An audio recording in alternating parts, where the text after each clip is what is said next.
Welcome back. I'll get right into it.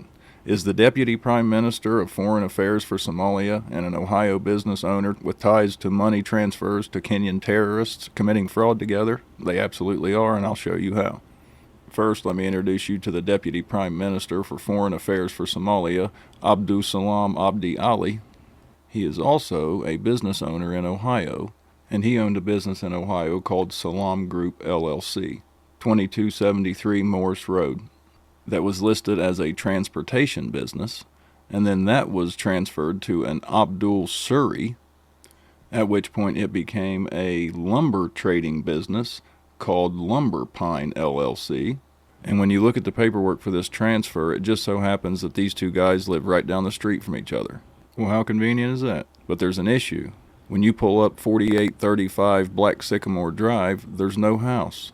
And you can guarantee you the guy that lives about 4 houses down knows that that's a pond and not a house. And this picture was taken a year and a half after this paperwork was signed. So the Deputy Prime Minister to Foreign Affairs for Somalia transferred a business to a man who was also an administrative assistant to a money transfer company with alleged ties to funneling money to the same Shabaab terrorist group that the Minnesota taxpayers were funding, who listed a known fictional address that now claims he's selling pine to East Africa out of an African restaurant. And nobody asked any questions, or it didn't trigger any red flags? You've got to be shitting me.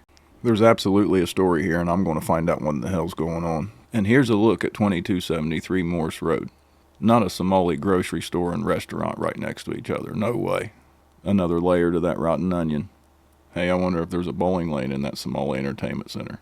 Sorry, that's a joke for the OGs. My bad, I got a little off track there, but I'm absolutely going to dig into these guys and find out what in the hell's going on with this, why this transfer was allowed with this fictional address. I have so many questions I want answered, and I'm sure you do too. So stay tuned for those, and in the meantime, keep it icy.